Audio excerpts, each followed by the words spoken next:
नमस्कार दोस्तों। आज हम लोग बात करेंगे कि आम आदमी पार्टी जो कि मुख्यतः दिल्ली की पार्टी है वो अब राष्ट्र स्तर की पार्टी बन चुकी है और चुनाव आयोग ने 10 अप्रैल 2023 को सोमवार के दिन आम आदमी पार्टी को राष्ट्रीय पार्टी का दर्जा प्रदान कर चुकी है। और इसके साथ में ही कुछ ऐसी पार्टियां हैं जिनका राष्ट्रीय स्तर का दर्जा जो है वो छिन भी गया है। तो हम लोग अभी बात करेंगे कि इस समय प्रेजेंट में राष्ट्रीय स्तर की पार्टियां कौन कौन सी है। तो आइए हम लोग देखते हैं राष्ट्रीय स्तर की पार्टियां।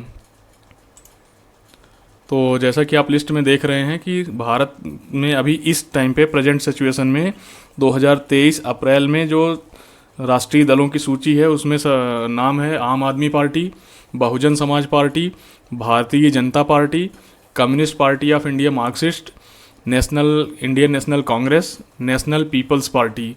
तो ये टोटल 6 पार्टियां हैं जिनको राष्ट्रीय स्तर का दर्जा प्राप्त है। और इसी के साथ साथ में जो आम आदमी पार्टी को राष्ट्रीय पार्टी का दर्जा मिला, तो इसके साथ में 2 ऐसी पार्टियां हैं जिनका राष्ट्रीय स्तर का दर्जा था लेकिन उन्होंने अपना राष्ट्रीय स्तर का दर्जा खो दिया। तो वो कौन कौन सी पार्टियां हैं? तो वो पार्टियां हैं एनसीपी और टीएमसी। एनसीपी मुख्यतः महाराष्ट्र की पार्टी है जिसके अध्यक्ष शरद पवार जी हैं, और टीएमसी पश्चिम बंगाल की पार्टी है जिसकी अध्यक्ष इस समय पे ममता बनर्जी जी उसकी सर्वे सर्वा है। तो 2017 और 18 के बीच विधानसभा चुनावों में एनसीपी ने गोवा और मणिपुर और मेघालय में अपना राज्य स्तर का जो पार्टी का राज्य स्तरीय दर्जा था उसको खो दिया है। और जहां उनका वोट शेयर क्रमशः 2.28%, 0.95% और 1.61% था। यह पार्टी अभी भी जो महाराष्ट्र में एक राज्य पार्टी के रूप में है, यानी कि महाराष्ट्र में आज भी वो राज्य स्तर की पार्टी का एक तरह से उसके पास लेवल है। जहां इसे 2019 के विधानसभा चुनाव में 16.71% वोट मिले थे। इस साल की शुरुआत में विधानसभा चुनाव के बाद पार्टी को नागालैंड में, अभी ये पार्टी जो एनसीपी है ये नागालैंड में एक राज्य स्तर की पार्टी का दर्जा अभी भी इसका है।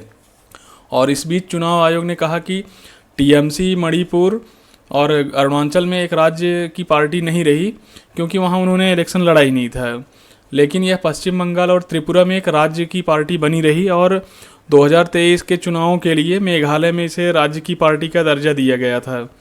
चुनाव आयोग ने पाया कि टीएमसी ने अरुणाचल प्रदेश और मणिपुर में 2019 का लोकसभा चुनाव ही नहीं लड़ा, लेकिन त्रिपुरा और पश्चिम बंगाल में क्रमशः 0.40% और 43.28% वोट प्राप्त किए हैं। 2016 से 2018 तक विधानसभा चुनाव में पार्टी को पश्चिम बंगाल में 44.91%, मणिपुर में 1.41% और त्रिपुरा में 0.30% वोट मिले। और हाल के चुनाव में पार्टी को पश्चिम बंगाल में 48.02% के वोट मिले, लेकिन उनसे मणिपुर 2022 में चुनाव नहीं लड़ा। तो इसीलिए इस पार्टी का जो राष्ट्र स्तरीय पार्टी का दर्जा था वो चला गया। तो इसके कुछ कुछ कंडीशन है दोस्तों कि कोई पार्टी राष्ट्र स्तर की पार्टी कब मानी जाएगी और कब ये राज्य स्तर की पार्टी मानी जाएगी, तो इसके बारे में हम लोग अभी चर्चा करेंगे। तो राष्ट्रीय पार्टी का दर्जा कैसे मिलता है इसके बारे में बात करते हैं कि राजनीतिक दलों को मान्यता देना जो है वो निर्वाचन आयोग का काम है। और निर्वाचन आयोग अपना जो भारतीय संविधान है उसके जन प्रतिनिधित्व अधिनियम 1951 उसकी धारा है 19A, उसके तहत जो है राजनीतिक दलों को राज्य स्तरीय यानी कि स्टेट लेवल या फिर राष्ट्रीय स्तर की मान्यता प्रदान करता है। तो इसके अंतर्गत कुछ रूल्स हैं, उसके अपने नियम बने हुए हैं कि इनको राष्ट्रीय स्तर का दर्जा कब प्राप्त होगा। तो जैसा कि आप देख रहे हैं राष्ट्रीय दल की जो शर्तें हैं वो ये है कि लोकसभा या राज्यसभा के लोकसभा या राज्यों के विधानसभा के पिछले आम चुनाव में 4 या अधिक राज्यों में जो कुल डाले गए वैध मत होते हैं, यानी कि जितनी वोटिंग हुई है उसका जो 6% प्राप्त करने के साथ किसी राज्य या राज्यों से लोकसभा की कम से कम 4 सीटों पर विजय प्राप्त करना आवश्यक होता है। इसका मतलब ये है कि या तो आप 4 राज्यों में जो उनकी विधानसभा का चुनाव होता है उसमें मिनिमम आप 6% का अगर वोट पा रहे हैं, वोट जो टोटल वोट पड़ रहा है उसका 6% वोट आपको मिला है, तब आप एक राष्ट्रीय स्तर की पार्टी होंगे। या फिर लोकसभा की आपको कम से कम 4 सीटें मिली हों तो आप एक राष्ट्रीय स्तर की पार्टी माने जाएंगे। और दूसरी शर्त यह है कि लोकसभा में उसे कम से कम 2% सीटें, अर्थात लोकसभा में टोटल 543 सीटें हैं, 2 सीटें और हुआ करती थी, पहले 545 सीटें हुआ करती थी, 2 सीटें एंग्लो इंडियन की हुआ करती थी जो कि रिजर्व होती थी, बाद में उसको मोदी सरकार ने हटा दिया। तो अभी टोटल 543 सीटें हैं, तो उनका 2% यानी कि 11 सीटें जो है अगर आप जीतते हैं, और वो 11 सीटें एक ही राज्य से नहीं होनी चाहिए, वो कम से कम 3 राज्यों में जीती गई हों, तब जाके आप एक राष्ट्रीय पार्टी का दर्जा प्राप्त कर सकते हैं। या फिर उसका एक और भी शर्त है कि उसे कम से कम 4 राज्यों में राज्य स्तरीय या क्षेत्रीय पार्टी का मान्यता प्राप्त हो, तो आप उसको राष्ट्रीय स्तर की पार्टी मान सकते हैं। मैंने स्लाइड में राज्य स्तरीय दर्जा प्राप्त करने का जो राज्य स्तरीय पार्टी की जो शर्तें हैं वो नहीं लिखा है, तो उसे मैं ऐसे ही वर्बली बोल देता हूँ।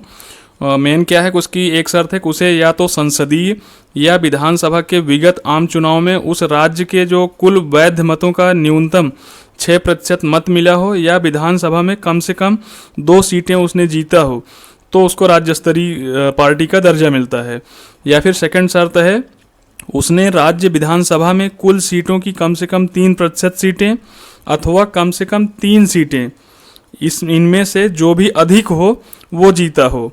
अब या तो 3% सीटें जो हैं वो अधिक होगी तो उसको माना जाएगा, या फिर कम से कम 3 सीटें, अगर मान लीजिए 3 सीटें अधिक आ रही है और 3% वोट वाला जो ये है वो कम है, तो 3 सीटें मानी जाएंगी, तो उसको राज्य स्तरीय पार्टी का दर्जा दिया जाएगा। और थर्ड है लोकसभा के किसी आम चुनाव में उस राजनीतिक दल ने उस राज्य के हिस्से से, जहाँ पे वो राज्य स्तरीय पार्टी होने का दावा कर रही है, उसके हिस्से से प्रति 25 लोकसभा सीटों में से 1 लोकसभा सीट अगर वो जीतती है, तो फिर उसको राज्य स्तरीय पार्टी का दर्जा दिया जाएगा।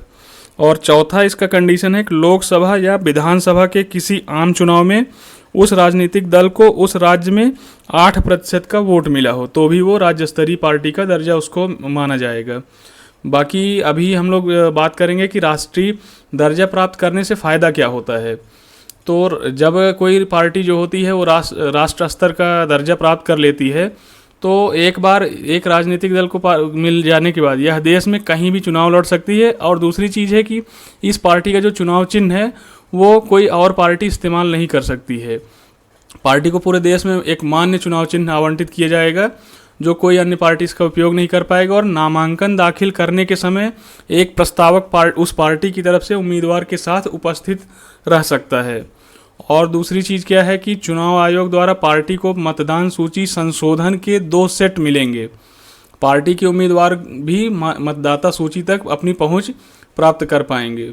और दूसरी चीज़ क्या है कि इसमें सरकार द्वारा प्रदान की गई भूमि पर पार्टी दिल्ली में एक केंद्रीय कार्यालय भी खोल सकती है।